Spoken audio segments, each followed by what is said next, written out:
This is Heart Pocket Podcast number 385 for February 24th, 2026.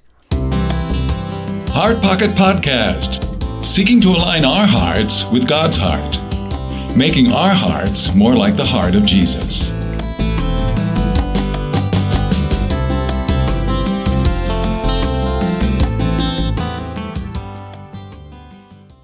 Hey guys, this is Butch Vernon with God's Story and Simply the Story and the Heart Pocket Podcast. We are so glad that you chose to download this episode, and we welcome you as we have what I'm hoping is going to be an interesting discussion with, for me, a new friend.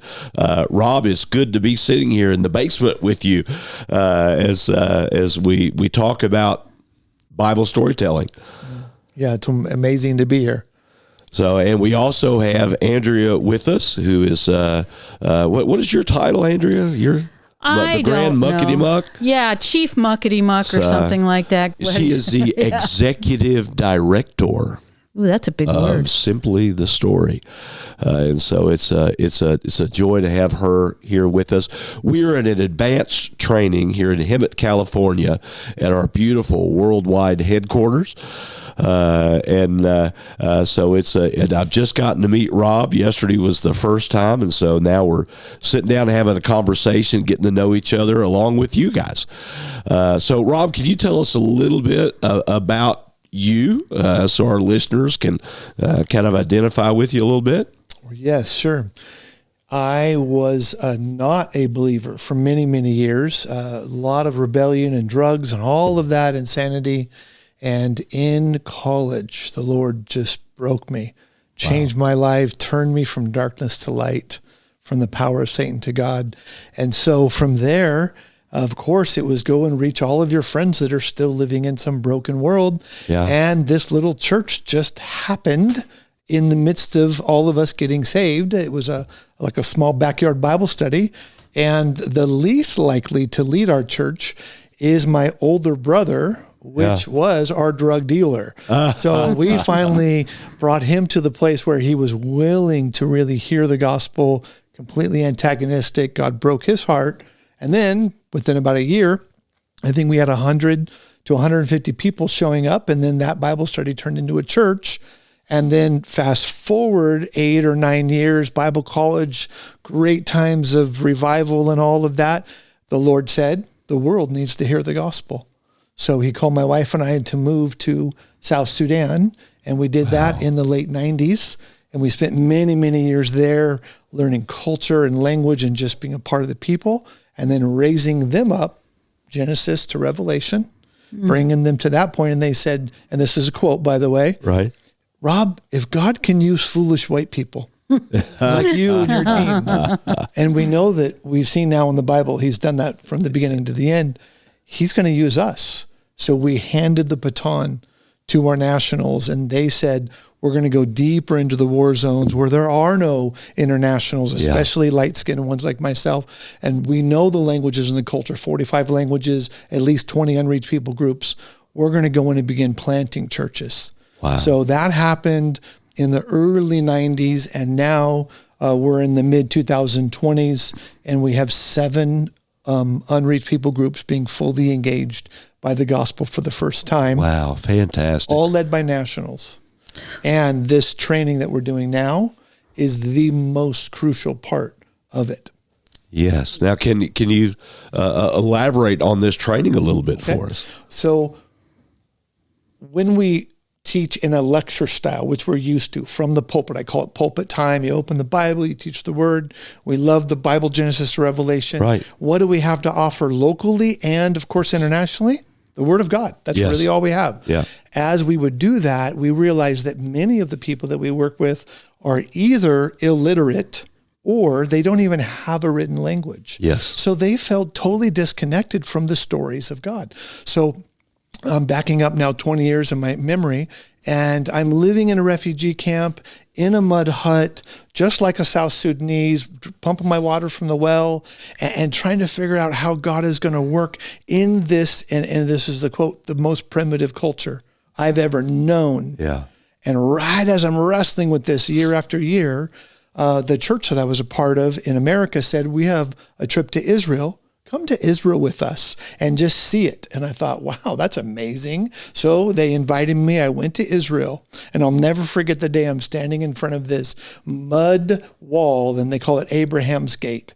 And the tour guide says, oh, from the days of antiquity, they made mud bricks like this, and they built this stuff. And I'm looking at this wall thinking, I built one of those yesterday in the world that God's called me to. Yeah. So I like to say, just to make it easy, I went from space age to stone age. Yeah. And because I was raised space age, I thought that God could only work with all of this technology and education and individuality and all that. And the Lord said to me, in Israel especially, I've been working in Stone Age cultures from the beginning. Wow. And so there I was, literally living like Noah, like Abraham, like King David. They just use swords, we use machine guns, but just constant war. And God said, don't look at the outward.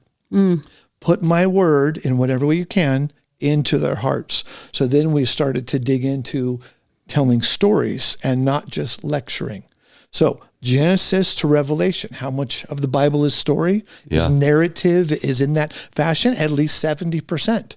So then I said, okay, if that's the case, well then 30% of my ministry will be lecture-based. Think of the book of Romans and, 1, 2, 3, 4, 5, A, B, C, D. And then the other 70% is interacting and conversating and going through the Bible in a group form. Because when I would just simply lecture, it was all about me and what God spoke to me. And hopefully they understood something. But got to remember, we're cross-cultural in this situation. Right. I grew up Space Age California. I'm living in Stone Age Africa. How many of my analogies or my understanding of how to interpret that text, a great funny story is, I was teaching on the parable of the sowers. And my students began to laugh. And they said, do you even know how to plant seeds? And I said, no, I confess. I've watched you guys all plant and cultivate, and they don't have tractors. They do all this by hand. Hand tools, hand plowing, waiting for the rain, the whole thing. They understood the parable of the sower without any explanation. Right. And there I was wrestling with what it meant. And the Lord said, what I want you to do is just take my word and put it in a way where they can all understand it by not filtering it through a modern lens or through all of my desire for education and nuance and all these things that I know, but just let my word rise up and be planted in their hearts. And right about that time, a friend of mine introduced me to Simply the Story. You've been listening to Heart Pocket Podcast. Interviews, Bible stories, in-depth discussions, stories of impact from around the world. And I sat in Dorothy, I believe she was the founder. Yeah. I sat in Dorothy's office and she took me through a gospel story. And within 5 minutes, I said, Lord, this is the answer that we have been waiting for. And we're talking about billions of people that live in a slower, more community environment that need the word of God in a way where they can all understand it collectively together. I only knew how to dish it out. Hopefully they would receive it. And now we were discussing it. And I was 5 times more blessed by what God was speaking to them than by simply me doing my best to give them my heart. We collectively together came together, met Jesus, and his word then just began to spread, hut to hut, village to village, unreached people group to unreached people group. Why? Because this was the Holy Spirit, and he was doing it in a way where the people could understand it. And so to us, Simply the Story is the answer, especially to the unreached people in these remote areas. Well, you mentioned that when you went over, you had to learn the language. Right. And I do see kind of a contrast. Many times missionaries go over to a place and they learn the language, but then they don't learn the culture of how people learn. right? Because you just described very much of what happened to me of going to Haiti and teaching in a very literate way and recognizing my lack of ability to teach the majority portion of the world in a way that they best understand and communicate through orality and Bible stories. And you know, the interesting thing is, years ago, I was asked to come speak at a homeless shelter, and I only knew what, you know, I saw pastors do and stuff. I go, I got to put together something to say. So I put it together in a very literate way. And I can tell you right now, they didn't connect with it. Yeah. And I look back, and this is here in America. I look back and I go, if I had had stories and understood how to do the Bible stories, I have a feeling it would have changed the direction of that evening. And I would say that if the Son of God, the creator of the universe, chose 70% oration or story or question asking, and then giving a story as an answer, and we know, because of the experience that God's allowed us to be a part of, is those stories go right to the heart. So I could craft a message that's perfect for my generation and my country, but it bounces off of everybody else. But stories, it doesn't matter if you're Stone Age or Space Age or somewhere in between, they penetrate the heart. But let me make one correction. I don't speak the local language well at all. Okay. I am dyslexic, which means I have a hard time reading my own language because letters are confusing to my eyes. My brain, I can hear it, speak it, talk to you, and we can go off on Greek and nuance and all that, but I can't read it or write it. So when I went to learn a new language, I thought I was going to die. Oh, wow. Right? And so my friend is really picking it up. My wife's picking it up. And there I am babbling like a child. But thankfully, God chose to put me into East Africa, which is a English community in the sense of the British were there and others were there. So Uganda, Kenya, South Sudan, all those countries have chosen English as their national language. So I slow it way down. I simplify it. And I just teach what I like to say, because I'm from Calvary Chapel, Chuck Smith speed. Nice. Praise the Lord. And we just go through the Bible, simply the story, and we are watching people that said we never thought we could be missionaries are now saying with simply the story, this is the answer to allow us to take this gospel deeper and deeper and deeper. And let me say, this is one of the amazing things, and just happened this last couple months. Our first tribe we reached, there was a group of really young kids, 2 or 3 years old when I first met them. And we took a photo of this one little boy, and he was so broken and so poor and so devastated out in the war that this little boy was teething on bullet shells because they had nothing else in his society. So I have this picture of this beautiful African boy with bullet shells in his mouth just sitting there. And when I saw the photo, when I saw the image of the boy standing in front of him, and my friend took the photo, in my heart, I said, I don't think this is possible. How are we going to bring a person from that level of devastation into reality? Well, story is what first began to happen. Then the first man to get saved in that tribe, he actually got saved because he got sick.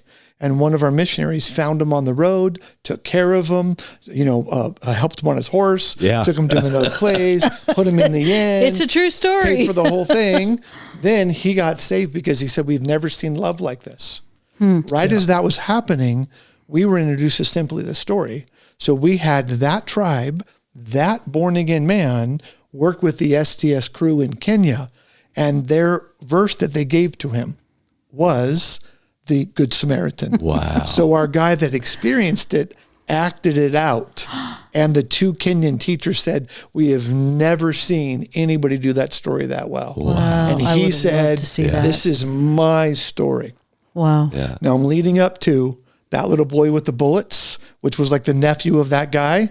That little boy is now 18, fully educated in multiple languages, and he's learning a new language because he's now joined a missionary pioneer team, and he's the junior missionary being trained how to reach an unreached people group, and he wants to go reach another one once the one that he's in is a part of. Wow. So we're watching generational things take place, with simply the story being the central way that we communicate the Bible.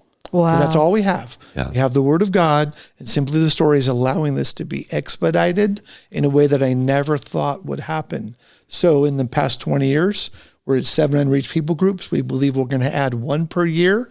And with guys like little Daniel with the bullets in his mouth, that's now a missionary, we could add 2, 3, 4, 5. The Great Commission, I believe, can be fulfilled with crucial tools like simply the story. Wow. Yeah.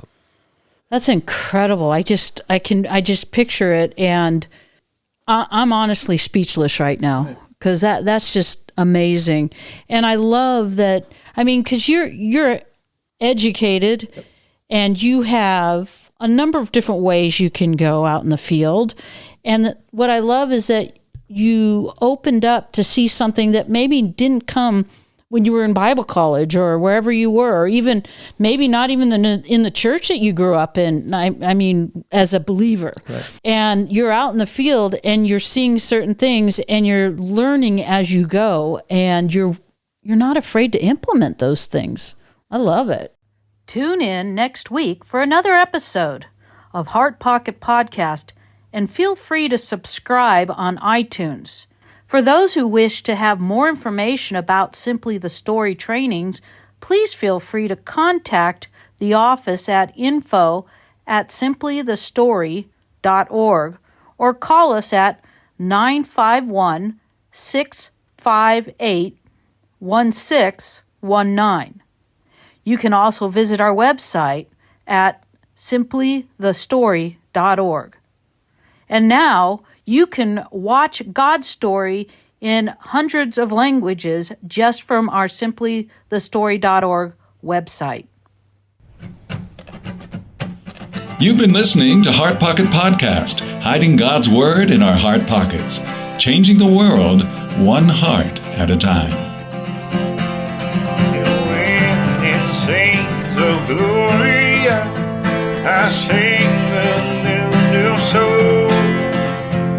Will be the old story that I have loved so long.